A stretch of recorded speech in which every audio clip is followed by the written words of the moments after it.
Bien, y ya lo anunciamos con invitaciones y todo. Y está con nosotros Álvaro Iriarte, director de contenidos del Instituto República. Ya tiene un rol de analista internacional. Álvaro, ¿qué tal? Bienvenido a Llegó la Hora. Feliz de estar hoy día con ustedes, José Francisco y Mara. Encantado de acompañar a todos los amigos por la señal de Radio Agricultura, en especial a los del norte. Es verdad. Oye, antes de empezar... Álvaro oriundo de Copiapó, ¿eh? Ah, sí, me estaba contando recién. Sí, no, muy bien. Cuota. Sí.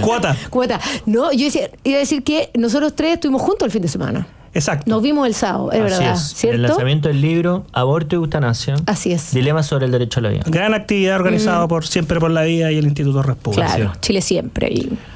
Así que felicidades por ese evento y eso. Y partamos con el tema que nos convoca, Martín, ¿te parece? Partamos. Ecuador, Álvaro Iriarte. Hubo noticias el fin de semana. Cuéntanos un poco cuál es el contexto y qué ocurrió.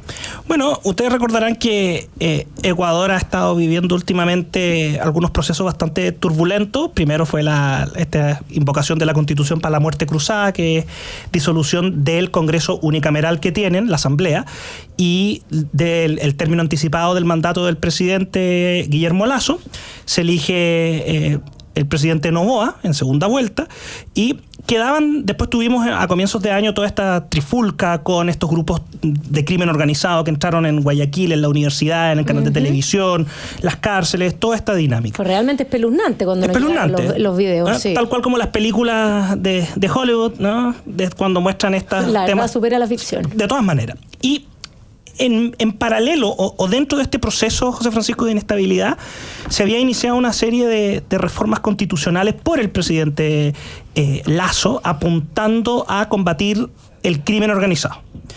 Y a ese y a esa reforma que se tramitó y se aprobó, el presidente Noboa decidió también realizar una consulta popular. Entonces, el domingo recién pasado, o sea, el 21 de abril, los ecuatorianos tuvieron que ir a votar en dos conceptos: referéndum, porque ya había una modificación constitucional y requería ratificación de la población, y algunas consultas populares, que en el fondo son preguntas de ¿usted estaría de acuerdo con tal cosa? Y eso implica que, de acuerdo a lo que fijó la Corte Constitucional, tienen que ingresarse los proyectos de ley y hacerse las adecuaciones en el caso que gane la opción del sí. Cuento corto, era un plebiscito, para no enredarnos, con 11 preguntas, entre referéndum y consulta popular, de las cuales 9 tienen que ver con materias de seguridad.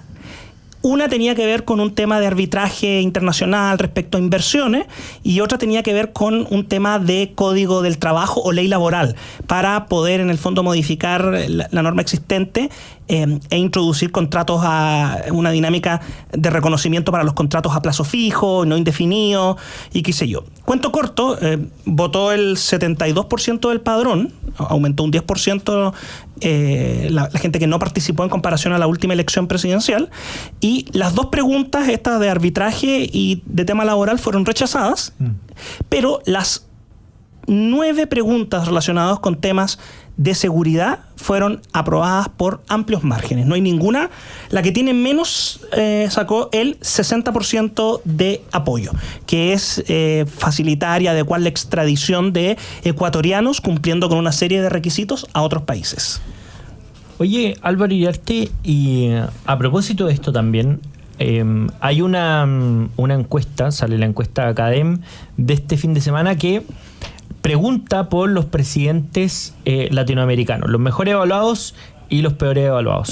Y entre los mejores evaluados está Bukele, Lacalle de Uruguay, Bukele de Salvador, Milei de Argentina, y el peor evaluado es Nicolás Maduro. Noboa, por ejemplo, tiene un 37% de aprobación, Andrés Manuel López Obrador 43%, Lula da Silva 43% también, Luis Arce de Bolivia 24% y Nicolás Maduro solo un 4%. ¿Qué te parece? ¿Qué nos está diciendo esta encuesta a tu juicio? Porque esto es la opinión de los chilenos sobre los presidentes de otros países. Bueno, yo creo que efectivamente lo que está mostrando aquí es que existe por primera vez o con mayor intensidad que en otras ocasiones, José Francisco, los chilenos están mirando experiencias latinoamericanas comparadas de ejercicio del poder y de reforma.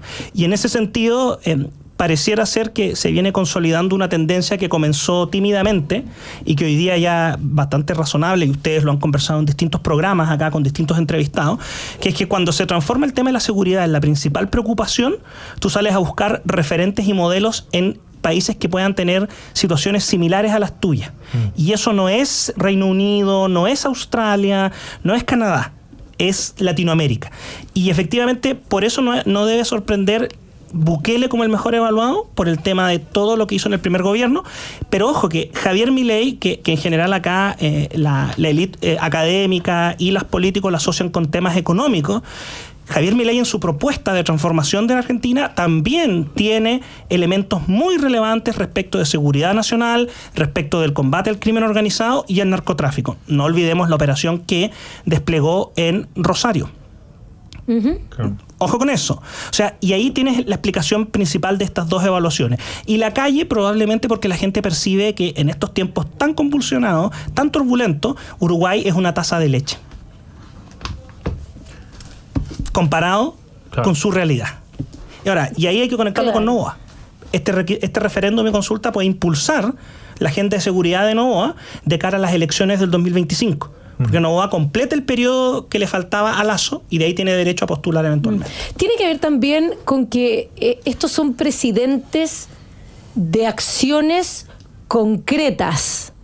Porque pese a que a muchos parecen ser bastante radicales desde la perspectiva de los chilenos que no necesariamente viven lo que se vive en El Salvador o lo que se estaba viviendo en Argentina,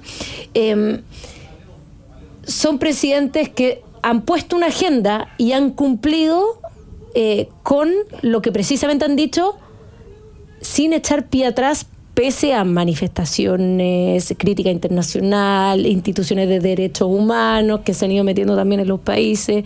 ¿Cómo ves eso? Sin lugar a duda, Mara. Yo creo que el mejor ejemplo de eso, análisis, es precisamente el presidente Milei.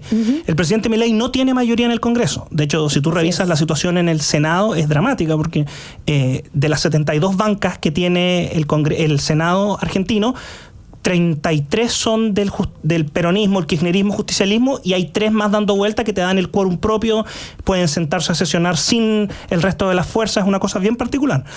Pero el presidente Milei lo que ha propuesto lo ha presentado como proyecto de ley, sabiendo incluso que ha tenido que volver a foja cero, como pasó con la ley Ómnibus, que es una ley de varias reformas importantes. Y en el caso de Bukele también es lo mismo, o sea, se presentan las propuestas, se llevan, aunque se pierdan las votaciones. Y esto es una diferencia que se aprecia con otros presidentes, con otros gobiernos, y se hace siempre la comparación en Chile.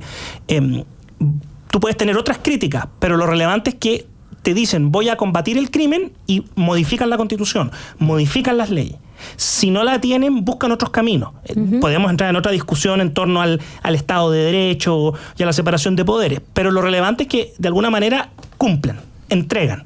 Y eso es algo que probablemente, si tú revisas los últimos 2 gobiernos en Chile, o sea, los 3, considerando el actual, el segundo mandato del presidente Piñera y el segundo mandato de la presidenta Bachelet, también llegas con unas propuestas o líneas de acción programáticas muy definidas, pero como no tienen las mayorías, no logras implementarlas, pero te quedas en esas de no podemos.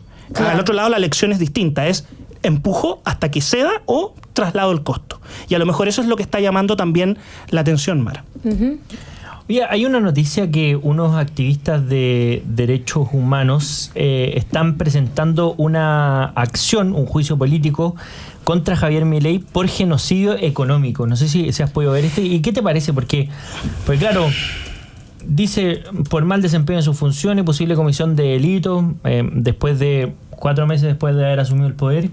Y claro, no fue Milei el que puso en esta situación a Argentina. ¿Cómo lo ves, Álvaro? Mira, la verdad es que esto te demuestra a lo menos 3 cosas importantes en Latinoamérica, sobre todo. Otras democracias occidentales no están libres, pero en Latinoamérica es muy evidente. Primero, hay una industria de los derechos humanos y en particular de la litigación en torno al concepto de derechos humanos.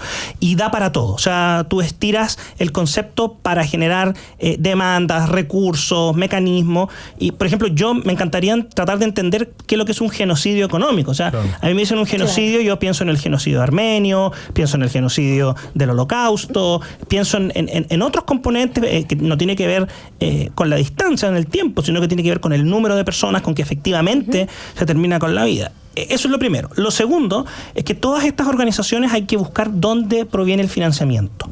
Y muchas veces el financiamiento viene de élite de izquierda en Europa o en los Estados Unidos. Y eso también es importante. ¿Por qué? Porque en la práctica, si uno piensa que el genocidio económico es que la gente lo esté pasando mal, bueno, yo creo que al gobierno de Alberto Fernández deberían haberle interpuesto 4 de estas demandas, una por año. O sea, lo peor de lo peor fue durante los 4 años de Fernández, en especial los 2 últimos, ¿no? No, claro, y no solo ahí, si son derechos humanos, estaríamos hablando a nivel mundial, podríamos decir lo mismo para Venezuela o para Cuba. Es que eso es. Eso es, o sea, entonces al final esta industria está primero sobrepolitizada, segundo cuenta con recursos y financiamientos disponibles de una amplia red que puede ser, como te digo, de Europa, de Estados Unidos, de Canadá. Muchas veces provienen del Estado, porque el concepto es no, para promover la democracia y los derechos humanos, y no hay un límite a que se entiende por esto. Y en tercer lugar, yo te diría, José Francisco, que claramente hay una falta de reconocimiento. Se hace una alegoría, se hace toda una gárgara, con el concepto de gobierno democrático. Pero cada vez que quedan fuera del poder, de la máxima magistratura, todo viola los derechos humanos. Entonces, en el fondo, es una estrategia para evitar que tú puedas llevar adelante tu paquete de reforma y tu visión de cambio de país. Eso es lo peligroso. Bueno, es verdad. Vamos a estar atentos a ver cómo avanza. Esto es una moción que se presenta en el Congreso argentino, una iniciativa para juicio político. Vamos a ver qué sale de esto. Oye, Álvaro Iriarte, te queremos agradecer por habernos acompañado en esta edición de Llegó la Hora y aclararnos el panorama internacional. No, y interesante la visión que tienen los chilenos al respecto. Muy interesante con lo que está pasando afuera. Álvaro, muchas gracias por estar con nosotros y nos vamos a la última pausa. Se nos ha pasado volando el programa, José Francisco. Exactamente. Nos vamos y volvemos en un par de minutos.